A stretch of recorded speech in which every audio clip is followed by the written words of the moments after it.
할렐루야. 스프링 성경 이야기 스토리 12. 왜 다윗일까요? 사무엘하 역대상 11장부터 29장 10편입니다. 이스라엘 역사를 보면 다윗 외에도 수많은 왕들이 나라를 다스렸어요. 그러나 하나님께서는 어느 왕들보다 다윗을 사랑하셨고 이스라엘 사람들은 지금까지도 가장 존경하는 왕으로 다윗을 꼽아요.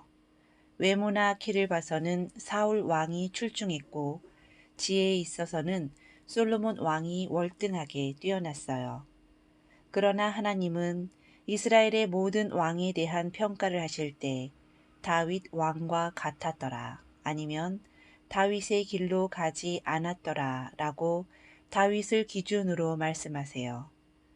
다윗은 이스라엘의 왕이 될 때까지 많은 어려움과 고난을 겪었어요. 다윗에 대한 지나친 미움과 질투를 가졌던 사울은 다윗을 죽이기 위해 왕으로서의 모든 힘을 동원했어요. 3,000명이나 되는 군사들이 다윗을 죽이러 따라다녔고 다윗이 도망하는 곳마다 안전한 곳이 한 곳도 없었어요. 사울은 모든 이스라엘 백성에게 도망한 다윗을 감춰줄 경우 무자비하게 죽이겠다고 협박했어요. 다윗은 이리저리 도망다니며 때로는 살기 위하여 미친 척을 해야 하기도 했어요. 사울이 블레셋과의 전쟁에서 죽자 다윗은 헤브론에서 유다 지파의 왕으로 기름 부음을 받아요. 나머지 지파들은 사울의 아들 이스보셋을 왕으로 하여 북쪽 왕국을 만들어요. 유다 지파만의 왕이 된 다윗은 힘으로 북쪽 왕국을 침략하려 하지 않고 평화 통일을 바라며 기다려요. 그렇게 7년 반이 지난 후 다윗은 37세의 나이에 이스라엘 전체 지파의 왕이 되었어요. 다윗은 작은 시골의 한 목동이었던 자신이 이스라엘 전체의 왕이 되었을 때에도 자기 자신을 하나님의 종이라고 표현했어요. 그리고 이스라엘 백성들은 하나님의 백성이라고 여겼어요. 다윗이 통일 이스라엘의 왕이 되었을 때 이스라엘의 새로운 수도를 예루살렘으로 정하기로 했어요. 예루살렘은 이스라엘 땅 가운데 있는 도시였지만 그때까지도 여부수족이 살고 있었어요. 왜냐하면 예루살렘 성은 높은 언덕 위에 있는 요새라서 빼앗기가 굉장히 힘들었거든요. 하지만 그 성에도 물이 들어가고 나오는 길이 있다는 것을 알았던 다윗은 그 길로 숨어 들어가 예루살렘 성을 차지했어요. 그래서 사람들은 그곳을 다윗 성이라고 부르게 돼요. 하나님께서 다윗 왕과 함께 하심으로 이스라엘 나라는 고대 근동에서 가장 힘있는 나라가 되어가고 있었어요. 이웃 나라의 두로 왕 히람이 다윗의 궁전을 지어주겠다며 그 나라에서 가장 좋은 백향목들을 보내주었어요. 그리고 그 나라에서 가장 뛰어난 목수와 석수를 보내어 멋진 궁전을 짓도록 도와주었어요. 보통 사람 같으면 이웃나라 왕까지 자신을 높이 여겨주는 귀한 선물을 보내준 것에 대해서 우쭐해줄 수밖에 없었을 거예요. 하지만 다윗은 자신을 높여주신 분이 하나님이라는 사실을 아는 사람이었어요. 그 후 다윗은 기랏 여야림에 있던 하나님의 언약궤를 예루살렘 성으로 옮겨오려는 소원을 품었어요. 블레셋과의 전쟁 때 홈니와 비느하스 때문에 빼앗겼던 언약궤가 블레셋 사람들이 만든 수레에 실려서 되돌아왔던 것을 다윗은 알고 있었어요. 그래서 빼어난 군사 3만 명을 동원하여 하나님의 언약궤를 수레에 싣고 예루살렘 성으로 가져오려고 했어요. 온 나라는 이 일로 말미암아 축제의 분위기였어요. 그런데 나곤의 타작마당에 다다랐을 때 소들이 놀라서 펄쩍 뛰자 하나님의 언약궤가 수레에서 떨어지려고 했어요. 그러자 우사가 손으로 하나님의 궤를 붙잡았어요. 그런데 우사는 그만 그 자리에서 죽고 말았어요.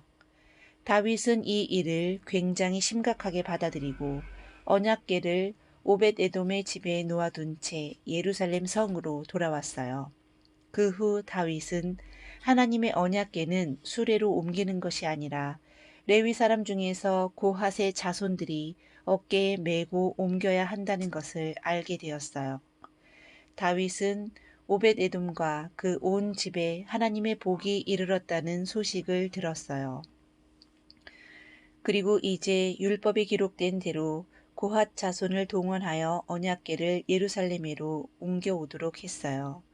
처음 6걸음을 움직여 본 후 다윗은 너무 기뻐 황소를 잡아 하나님께 제사를 드렸어요. 그렇게 하나님의 언약궤는 예루살렘 성에 무사히 도착했어요. 다윗은 하나님의 언약궤가 예루살렘 성으로 오게 된 것을 진심으로 기뻐하면서 있는 힘을 다해 춤을 추며 하나님께 영광을 돌렸어요.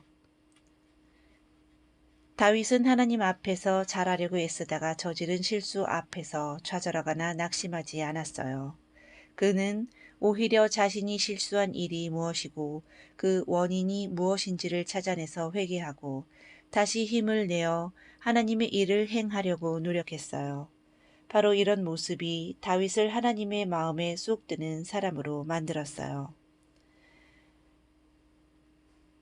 하나님과 이스라엘 백성들에게 큰 기쁨을 주었던 다윗이 한 가지 부끄러운 일을 저지르고 말아요. 궁궐을 산책하던 다윗은 아름다운 한 여인을 보게 되었는데 그 여인의 이름은 바로 밧세바였어요. 밧세바는 다윗의 충직한 장군 우리아의 아내였어요. 다윗은 밧세바를 자기 아내로 삼고 싶어서 우리아를 전쟁터로 보내어 죽게 했어요. 하나님께서는 이 일로 말미암아 다윗을 몹시 꾸짖으셨어요. 다윗은 진심으로 뉘우치며 하나님께 용서를 구했어요. 그 후 다윗의 아내가 된 밧세바는 솔로몬을 낳았어요. 그리고 그 솔로몬은 다윗의 뒤를 이어 이스라엘의 3번째 왕이 되었어요. 다윗은 평생 살면서 기쁠 때나 외로울 때나 사울을 피해 다닐 때나 혹은 죽을 뻔한 위험을 겪었을 때에도 항상 하나님을 기억했어요. 다윗은 하나님을 찬양하며 하나님께 영광 돌리기를 원했어요. 자기의 영혼에게 하나님을 찬양하라고 명령하기도 했고 자기의 입술의 말과 마음의 묵상이 하나님께 연락되기를 늘 기도했어요. 양을 길러본 경험이 있는 다윗은 양에게 목자가 얼마나 중요한지 잘 아는 사람이었어요. 그래서 하나님은 나의 목자시라고 고백할 수 있었어요. 그리고 하나님을 찾는 자에게는 부족함이 없다고 노래했어요. 이렇게 아름다운 다윗의 노래들은 성경 시편에 잘 나타나 있어요. 여러분은 하나님의 사랑 다윗이 하나님을 찬양하며 지은 시편을 언제나 가까이 할 수 있을 거예요. 여러분들의 사랑스러운 목소리로 시편을 소리내어 읽어보고 노래를 불러 다윗처럼 하나님께 영광을 올려드리세요. 스토리 12 왜 다윗일까요?를 마치겠습니다. 샬롬.